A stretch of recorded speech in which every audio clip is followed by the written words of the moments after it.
jump to just the two of us. Again, if anyone has any questions, go ahead and type them into the box and I'll pay attention. But I'm going to go ahead and pass it over to Brian, our expert, just to talk a little bit about government assistance. Thank you, Sam. Thank you, everyone, for coming today. I know it's lunchtime, so I will try to make this as exciting as your lunches are. I'm a lawyer here in Charlotte. I work at the Forrest Firm, which has about 40 lawyers all over the state, from Asheville to Wilmington. The main part of my practice is a tax practice. I work with small businesses and larger businesses that have issues with the IRS and nonprofit organizations. The reason I'm here today is because of the huge law that Congress passed about 10 days ago, the CARES Act, and one, if not two, of the provisions in it that are very important to small businesses, including small businesses that many of you may be involved in. The one you've probably heard the most about is the Paycheck Protection Program. Before I jump into that, let me let you all know that I have 3 kids running around the house. It's certainly possible, although they've been told not to enter this room, that there may be a 5-year-old girl climbing on my shoulders. That's happened a couple times. If my Wi-Fi suddenly goes out because they've all decided to play Fortnite, I'll get on as soon as I can. So I'll just throw that out there ahead of time. So the main focus of the CARES Act, which is what Congress passed on March 27th, was the Paycheck Protection Program, which provides for $349 billion in loans to small businesses, nonprofits, and some other businesses on a first-come, first-served basis. These loans are administered through your lenders, your finance companies that you use. They go through the Small Business Association, and they are designed to help small businesses maintain their operations, maintain their full-time employees, maintain their payrolls for as long as this virus exists. We'll talk about the deadlines in this program as they relate to what we expect on the virus, but the goal here is to help provide money to small businesses so they don't have to lay off employees, so they don't have to give pay cuts. The most important question, if you're a small business, and I'm going to assume for the sake of argument that everybody on this call is a small business owner. None of you are working for Microsoft or an organization like that. If you are, may or may not be the right video call for you. But I understand from Sam that this is probably the right group for me to talk to this type of issue about. So small businesses are definitely going to be the types of organizations that this is aimed at. Small businesses are defined to have no more than 500 employees. So a small interior design shop is not going to have any problem doing that. If you're worried about whether or not you have 500 employees, based on independent contractors that you might have, how do you count employees? We can talk about that afterwards, but my assumption is going to be that's not really going to be a problem for most, if not any of you. In addition to small businesses, sole proprietorships, that is someone who just runs a business without having an LLC, without having a corporation. You're putting your income and expenses on the Schedule C part of your individual tax return. If you're an independent contractor, if you're self-employed, all of those types of individuals can also be eligible for these loans. There's certain documentation that those types of people, independent contractors, self-employed folks, and sole proprietors will have to show, that business owners won't have to show, but that ultimately is going to depend on your bank. So most, if not all of you, I'm going to assume are generally eligible for this. You've got less than 500 employees. You're located here in the United States. All of your employees are probably located here in the United States. There are going to be some exceptions if there are people that aren't located in the United States. I'll touch on that. But I'm going to assume that you all are eligible, meet this base level requirement for what I call a PPP loan, because that's easier than saying Paycheck Protection Program 100 times. So the first thing you might say is, great, I'm eligible for this. How much money can I get? The goal is for the money that you get to cover 2.5 months of your average monthly payroll. There's a complicated formula for figuring that out. The general rule is that you take your average monthly payroll for the 1 year period prior to the date you get your loan, multiply that by 2.5, and that's your 2.5 months average monthly payroll. That's not exactly, even though that's what the law says, how the SBA and how the banks are applying that provision. Most banks are saying, let's look at 2019. If you're going to get a loan on April 15th, they're not saying, let's look at April 15th, 2020 back to April 15th, 2019. It's impossible to give you a loan tomorrow based on your average monthly payroll calculated tomorrow. They can't do all the work they have to do. So most banks are looking at 2019, what your average monthly payroll was then. And that includes full-time employees, part-time employees, employees that you had in March, you didn't have in September. You just add up the number of employees each month, get the average, multiply it by 2.5, and that's your average monthly payroll. And then the loan is designed to cover that payroll. So if you have an average of 10 employees, then 25 is 2.5, and you can take the average payroll for those 10 people and multiply it by 2.5 and get to 25, get to 2.5 times your average monthly payroll.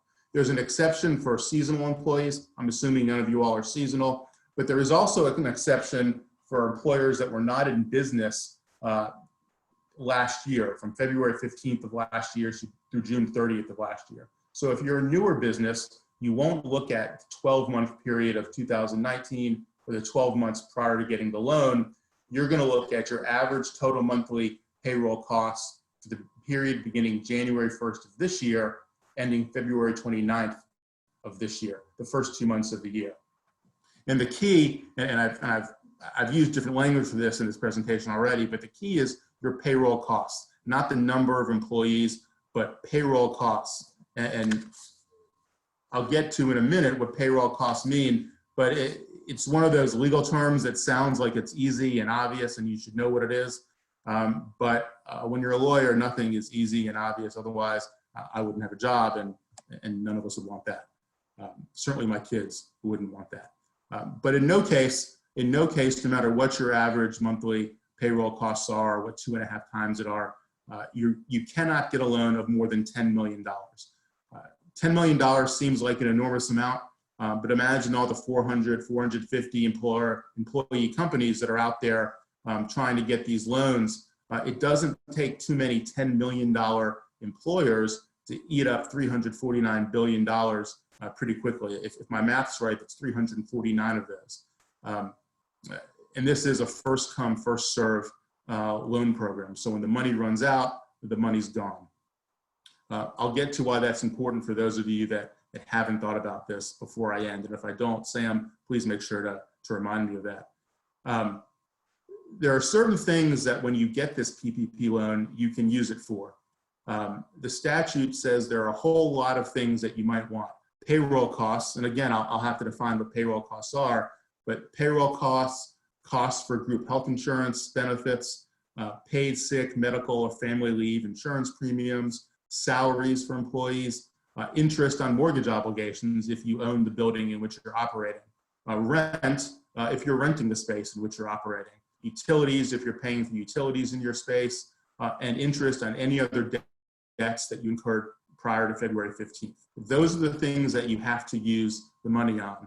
Now, although this isn't in the law, the SBA, the Small Business Administration, has decided that you have to use 75% of the money you get for quote unquote payroll costs.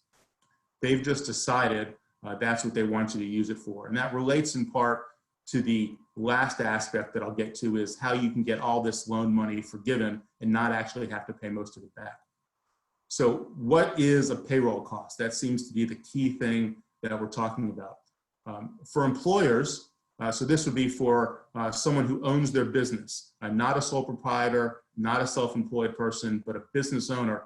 Your payroll costs are going to include salaries, wages, commissions, tips that you're paying to your employers, parental leave, vacation leave, sick leave, medical leave, severance payments that you're paying out to employees, healthcare benefits, retirement benefits. So if you're matching on a 401k plan, that would be a benefit that counts as a payroll cost, and state and local employment taxes, not federal employment taxes, which are unfortunately a lot larger than state and local. For sole proprietors and independent contractors, any compensation that you pay, that's wages, commissions, income, if you're self-employed, net earnings, that's what payroll costs are. Here are five things that payroll costs are not. And you have to, when you're doing your math, and I'm guessing that lots of you became interior designers for a number of reasons, one of which is you don't want to do math. That's one of the reasons I became a lawyer. But there's some math involved in this. So once you get all your payroll costs, you've taken all that I just told you and you figured out what your total number is, you have to subtract some things. Any employee who gets paid more than $100,000 a year, any money over $100,000 they get paid gets subtracted out. Now, interestingly enough, that only applies to actual cash. So if you pay someone $100,000 in cash, but then they have additional contributions to a benefit plan, other monies they're getting for healthcare coverage, all those things are still okay. But if someone's getting paid $110,000 per year, then out of your payroll cost, you're going to subtract $10,000 because the cap for cash is only $100,000. The second thing you have to subtract, as I mentioned a minute ago, is federal employment taxes. They're not going to give you a loan to help pay payroll that's based in part on the employment taxes you're paying the government.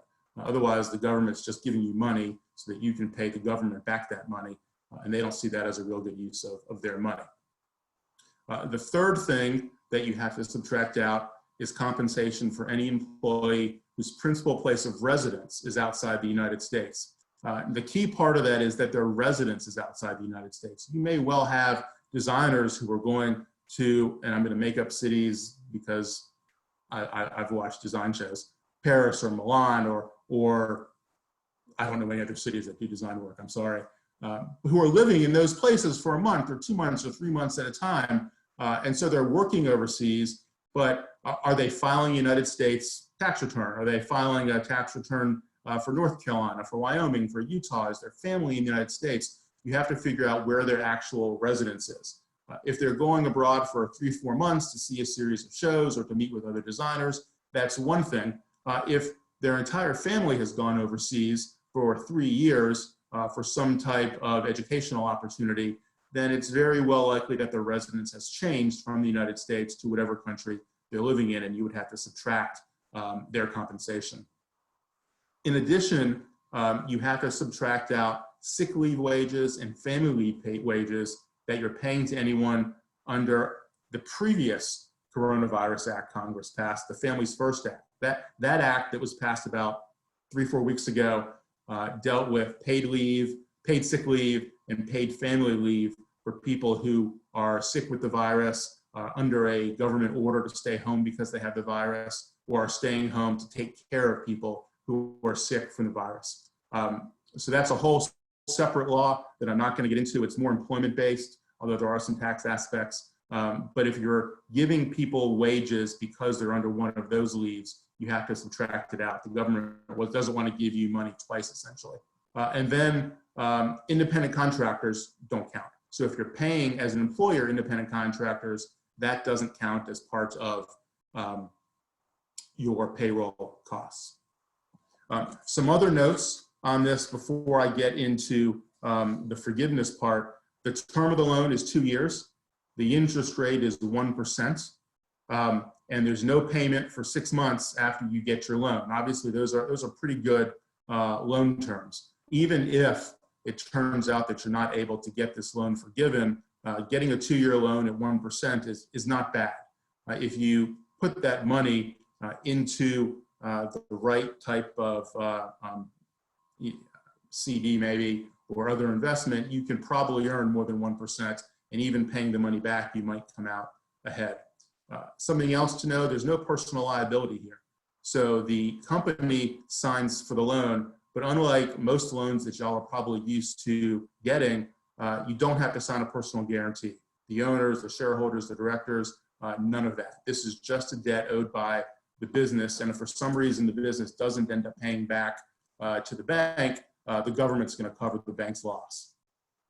Or our grandchildren, I guess, in that case, are actually covering for the loss. You got one quick question. Do you want to wait till Yes. the end or do you want it rolling? I didn't know. Can I do it at the end? Is that all right? Yep. Okay. It's always possible. I'll answer it while I'm going. The application deadline or the date on which you can apply is important because this is a first come, first serve loan program. If you are a small business, if you're not self-employed, if you're not a sole proprietor, the loan application period started April 3rd, about a week and a half ago. If you are a sole proprietor or self-employed, you could start applying last Friday. And again, this is first come, first serve money. So if this is a program that you're going to be eligible for, that you think you might need, then I would suggest that as soon as you get off the call, you call your bank, you call your lender. Different banks are running this program differently. Wells Fargo, for instance, said they're only going to do $10 billion worth of loans. That might sound like a lot, but Wells Fargo is one of the biggest banks in the world, and they're only doing 3% of the total loans that are available. Smaller banks are going to have smaller limits. Part of this is because they just don't want to get too involved, but it's more because of other laws that limit the amount of loans they can have out compared to the value of the assets they have in their bank accounts. The government's trying to work with that because, as I mentioned, these are all 100% guaranteed by the government. So the government's trying to convince these companies and trying to impose regulations to allow them to ignore those rules. But for now, banks are going to be a little conservative. So you want to get in there as soon as you can and get your application in. The sooner you get your application in, the more likely it is that you'll be able to get one of these loans. So you get the loan, and getting the loan is great. Getting the loan enables you to help out with payroll, pay some other operational costs that we discussed. But the best part of this whole program is that there's a loan forgiveness aspect of it. It's a fairly complicated formula for how you can determine how much you get to forgive. But essentially, you look at all of the costs and payments that you made between February 15th and June 30th of this year that occurred during the 8 weeks after you got your loan. And those costs and payments have to relate to payroll costs, interest on mortgage, rent payments, and utility payments. And that amount is the amount you can forgive. So let's make up numbers. Let's say you got $100,000 from a loan, and during that 8-week period, you spent $70,000. You're going to be able to forgive $70,000. Now, keep in mind that the loan is supposed to cover 2.5 months of payroll costs, but the amount forgiven relates only to an 8-week period, which is approximately 2 months. So most people are only going to be able to forgive around 80%, depending on whether their payroll is constant from week to week or month to month. There's a little dichotomy in how much they let you get versus how much they let you forgive. Another catch with how much you can forgive is that the amount you forgive is going to be decreased if you don't use 75% of the money for the payroll costs that we discussed: wages, compensation, benefits, retirement. If you use all the money to help pay rent, that is going to decrease by a formula that's deep in the regulations and the statute. It's going to decrease the amount that you can be forgiven. I've spoken with a number of companies that are doing this, and what a lot of them seem to be doing is taking the entire amount of the loan they're getting and just depositing it into their payroll account. They might have an operational account and they have a payroll account. They take the entire amount of the loan, they deposit it into their payroll account. That way they can be sure that they're using more than 75% of the money for payroll costs. And then when they would otherwise put money into the payroll account to pay payroll, they're just not doing it. Money's fungible. So if you're putting money into your payroll account twice a month, every 2 weeks, monthly, however often you do payroll, if you put all this loan money into your payroll account, you can avoid putting other operational money into payroll and use it for these other things that you need to use it for. And that way you can ensure that all of your PPP loan is going towards payroll costs.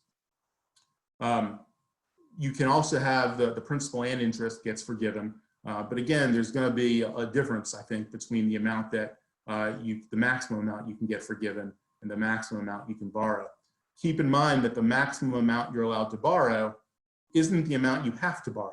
Just because you can doesn't mean you have to. So you might say, look, this is what 2.5 months of my payroll costs are, but I only want to borrow 2 months. And that way you know that you'll probably be able to get all of that forgiven because 2 months is about 8 weeks. And then the 8-week period after you get it is the period from which you measure how much you can have forgiven. There's 2 other ways that the amount you can have forgiven is decreased. One is by eliminating employees. If you have a lower number of employees on June 30th than you had during the same period of time, February 15th last year to June 30th last year, on an average basis per month, then you're going to have a decrease. So for instance, you have 100 employees now. You had 100 employees last year on average between February 15th, 19 and June 30th, 19. And during this time period, you get rid of 10 people, you release 10 people, and now you only have 90 employees on June 30th. At a maximum, you're only going to be able to get 90% of the loan forgiven, or the amount of the loan that you're able to forgive is going to be reduced to 90%. So again, using our $100,000 example,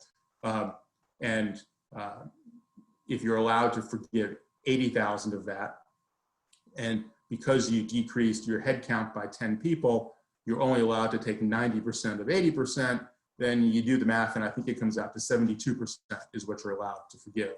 There's a similar formula if you decrease employees' salaries. A lot of companies, in order to keep employees on payroll, are decreasing salaries. If you end up decreasing any employee's salary by more than 25%, then you're going to have a similar formula to help decide how much of the loan that you're allowed to forgive you're not allowed to forgive. That's the basics of the Paycheck Protection Program. There is a slightly related program, an emergency injury disaster loan program that has existed through the Small Business Administration. That's existed for a while, and a lot of organizations, a lot of businesses after earthquakes, hurricanes, that type of thing, have applied for loans. Currently, that program is giving grants theoretically within 3 days of making your loan application. They're supposed to give you a $10,000 grant. The way it's actually working out isn't like that at all. It's taking 2 to 3 weeks to have your loan application processed, and then within about 3 days after that, you're getting your grant. In addition, you're not getting $10,000 like the statute says. You're going to get $1,000 per employee up to a maximum of $10,000. Again, all that is very different from what the statute says. Laws apparently are as important as they used to be, I guess. But that's another program that will allow you to get quote unquote free money for the government. It relates to the PPP loan because when you're computing how much of your PPP loan you can have forgiven, if you got an emergency grant when you applied for this other loan program, you also have to subtract from the amount you can forgive whatever you got under this other emergency program. The government doesn't want to give you money out of one program and then in another program say, okay, you don't actually have to pay that money back, because then they're effectively giving you the money twice. So that's another way to get some money. Having said that, recent press reports indicate that that program is rapidly running out of money also. I would suggest, if you're interested in that program, that that's something else you should talk to your banker about immediately, to try to get an application in to make sure you can get a grant in whatever amount you might be entitled to, up to $10,000 before the money runs out. And as I mentioned, I read that in press reports. Press reports also indicate that the $349 billion for the PPP loans are going fast. Nobody really expects the money to be there much after this month. There's another bill that the House is fighting over and the Senate is fighting over. They're trying to negotiate with each other. That would theoretically put another $250 billion in Paycheck Protection Program loans out there. Nobody really thinks that's enough either. People who are really thinking about it and really thinking honestly about it are talking about trillions of dollars is what's needed instead of billions. So it's possible there'll be another $250 million available. In the Senate, it doesn't seem like anybody's in an agreeable mood. The Democrats and Republicans are doing what they usually do at this point. And so it's unlikely that anything's going to happen in the next few weeks. The Democrats said they're not coming back even to the Senate or to the House anyway, until May 4th.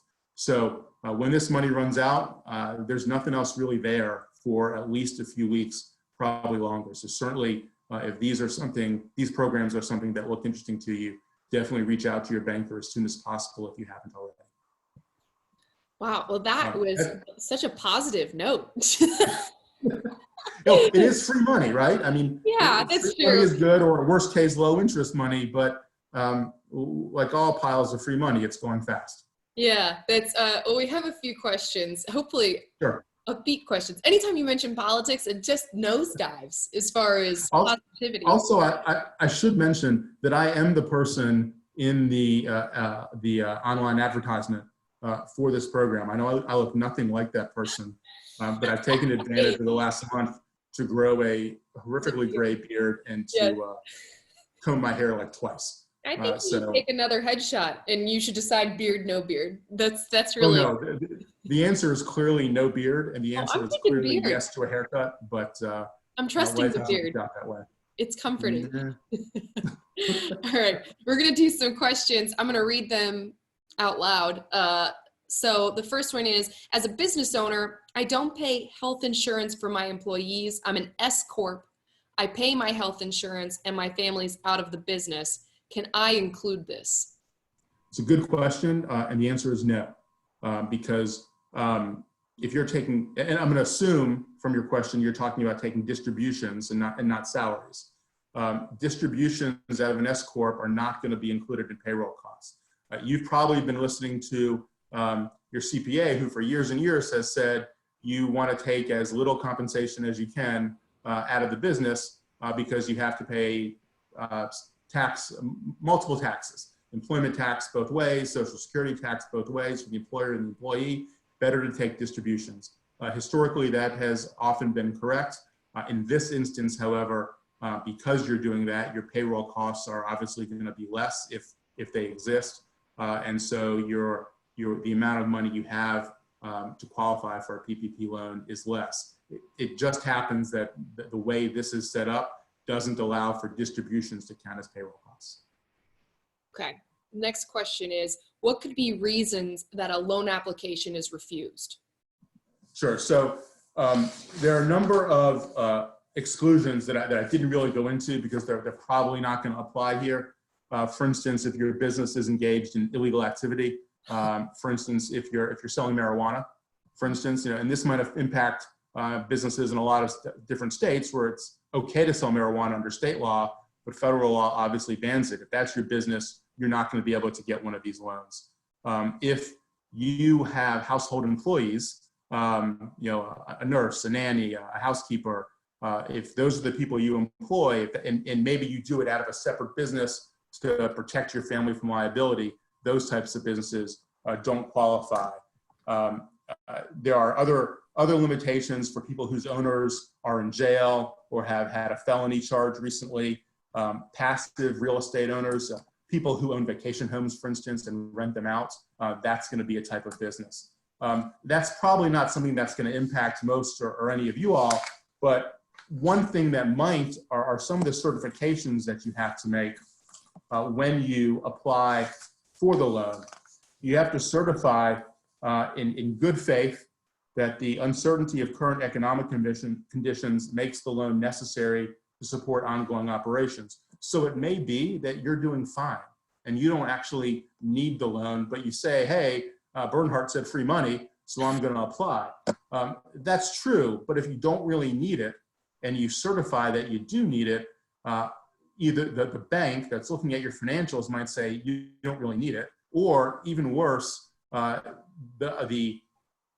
the SBA is going to say, no, you don't get your loan forgiven. And moreover, because you made that certification and you made it falsely, we're actually going to come after you for personal liability reasons because you made a false certification. There are some other certifications that you have to make. And if you're making those and your bank doesn't think that you're being truthful, they might deny you for that as well. Or on the back end, you could find yourself with problems with the SBA or the government otherwise. Totally doesn't sound like our group at all, Brian. We're above board. So. Well, right, and interior design, I'm not worried that on the side someone's running a an illegal gambling business or a marijuana business, but you never know. Yeah, you never know. Yeah, definitely cool lives they lead. You don't want to know about. Bet you marijuana, that industry's thriving right now, though. Lots of people with no time. So Roberta said, we applied last week, received our SBA authorization this morning. So congrats, Roberta. That's great. Yeah, good for her. Cheryl says, can an employee draw unemployment until I get the loan? And I'm going to add on top of that too, if you cut an employee's pay, can they apply for unemployment? So if you cut their pay, they're not unemployed. They're still employed. And I'm not going to pretend to be an employment lawyer, but I will tell you there are there are legal differences between cutting someone's pay, furloughing them, laying them off, and firing them. And all those interplay with whether you can or cannot apply for uninsurance. So an employee who was laid off from a business, who is not themselves in a business, you're just an employee and you get laid off, you're not going to be able to apply for one of these loans. You're not self-employed. You weren't in existence. You don't have the payroll cost history. If you are self-employed in this business and you essentially lay yourself off, then yes, you can apply for unemployment insurance. Excuse me. That may impact the amount that you can be forgiven, because ultimately, if you don't go back to work, if you get a loan and then you don't go back to work, you won't have used the money for payroll costs or anything else, and you'll have to pay the loan back. But if you're just, and I say just an employee, I'm not trying to denigrate anyone who's an employee, I'm an employee, but an employee isn't someone who owns a business or who's self-employed doing the business or running a sole proprietor. Legally, those are different things. So someone who is quote unquote just an employee was laid off, they're not going to be able to apply for one of these loans. Okay. But they can apply for unemployment like per usual. Yes, and in the CARES Act, and I'm not going into this, it's far more detailed than anybody wants to hear about. There's a whole section of the law, of this new law, that deals with unemployment insurance. In fact, I've had some clients, mostly in the restaurant business, say that they're having problems figuring out how much of this loan they're going to be able to forgive, because so many of their employees are quitting because they've learned that between the current and existing or pre-existing unemployment insurance and the new unemployment insurance that the law passed, they can make more through unemployment insurance than they could as a restaurant employee. And so these restaurants are having some trouble, to which you want to say, well, gosh, maybe you should raise their wages, and that won't happen. But that's not what's happening. Right. Okay. From Corey, if we use the 75% of the loan towards the proper items, AKA payroll, what happens to the remaining 25%? Sure. So you can, and there's two parts of that. The first is what can you use the loan for? And the second part of that is what you can use the loan for and have it forgiven. So when you get your loan, if you use 75% for the payroll costs, you can use the other 25% for continuing group healthcare benefits, for mortgage obligations if you own your property. My daughter decided to say hi. Hey. My wife ended that. For rent, for utilities, for interest on other debt obligations. One of the things that the PPP loan is designed to do is to help people who, before this happened, before this law was passed, went out and got emergency injury disaster loans. You got one of those loans, and what they want you to be able to do is refinance that emergency disaster loan through the PPP loan program. So in addition to all the things that allow you to determine how much you can get as a PPP loan, you can also add to that whatever type of emergency disaster loan you previously got from the government after January 1st of this year. So you can refinance that those loans are pretty good loans. A for-profit business, it's 3.75% over 4 years. This is 1% over 2 years, plus the possibility of it being forgiven. So the terms are a little better. On the forgiveness side, 75% needs to be used to forgive payroll costs, but the rest of it can be used for costs between February 15th and June 30th that relate to mortgage interest, except for prepayments, rent obligations, again, no prepayments, and utility payments. So if you're renting your space, you could use the other 25% for rent. If you're owning or renting and you're responsible for utility payments, you can use that money for utility payments and it'll count towards the amount that can be forgiven. And Cheryl clarified her question, which this is a good point. So what she was asking is, if I have an employee that she can't pay now, they draw unemployment, if she as the owner can then get the loan, can she hire them back? Yes, yes. That's actually one of the goals of this program. And that's why this period that I keep talking about goes back to February 15th. It seems odd that a law that was passed on March 27th would use February 15th as a date, especially in the loan forgiveness part. But one of the things they want you to do is say, great, I just got 2.5 months of monthly payroll money. I'm going to go back and hire people that I've let go since February 15th, and now I can hire them and pay them with this loan. That's also going to impact the amount of forgiveness, because keep in mind the forgiveness period, that the full-time employee headcount and the that you use to determine whether the amount you can forgive is reduced is a February 15th through June 30th calculation. So if you had to let somebody go on February 28th because you realized that you couldn't afford them anymore, now you get your loan. Their salary and wages are included in the amount of the loan you can get. If you don't rehire them, you're not going to be able to forgive as much of the loan. If you do rehire them, you'll be able to get more of the loan forgiven. So one of the inherent problems in this, of course, is that the end date that we're always talking about here that for measurement and when you have to apply by is June 30th of this year. I don't think there's anybody out there, possibly one exception that I won't talk about, who thinks that all this is going to be done by June 30th. As Sam and I were talking beforehand, some people are talking about October. I've heard some scientists say they don't think it's going to be done with till there's a vaccine, and that's going to be another year. I can tell you if I have to stay home with my kids for another year, that your beard's going to be longer. Well, I'll have to talk to the mortuary business. But that's another reason why another bill might need to be passed by Congress to provide people with funds after June 30th. There are going to be some businesses that are doing okay now. Maybe they had money that was prepaid and they're operating off that.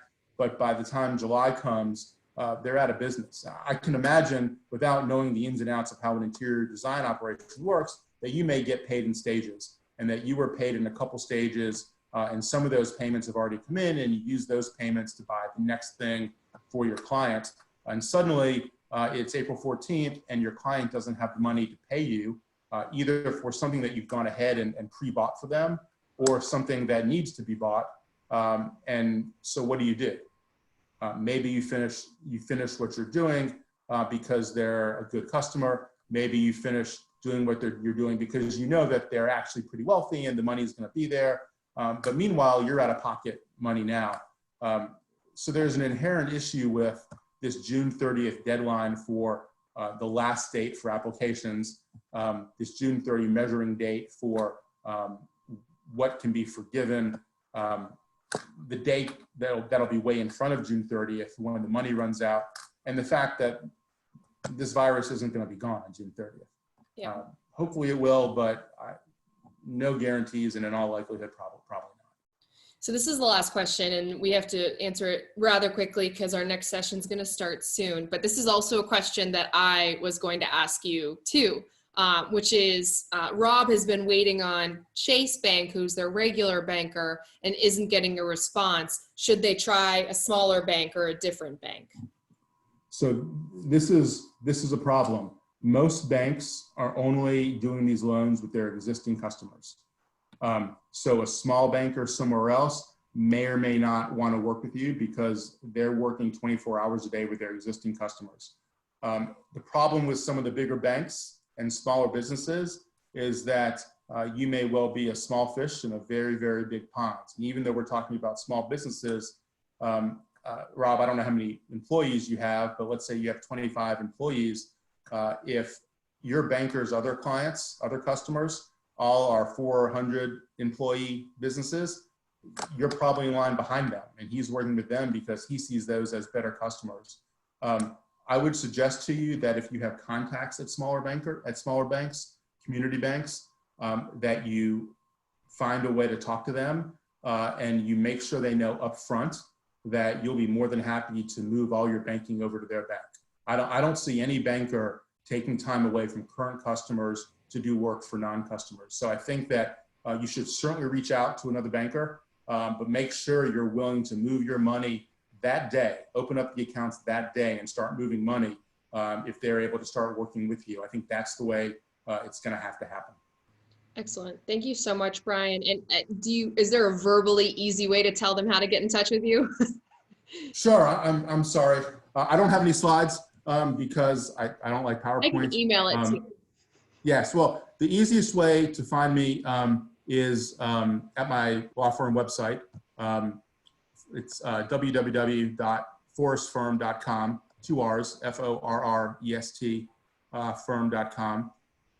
And I will type my email in here. Awesome. I'll make sure to include this recording too, as well as your contact information in a follow-up email to everyone as well. But again, if anyone's on Facebook Live too, forrestfirm.com is a great way to get in touch with Brian. Brian, this was incredibly helpful. I can't thank you enough for stepping up and helping our community during this time. And if my vote counts, I say keep the beard. That's 100%. Thank you, Sam. I'm happy to be here. Always happy to work with you and Vishion, and thank you all for watching. Yep. Those of you both in the Zoom and those of you on Facebook Live. I appreciate you watching. Thanks, guys. Everyone have a good one. Until the next session at 1 p.m. Bye, Brian.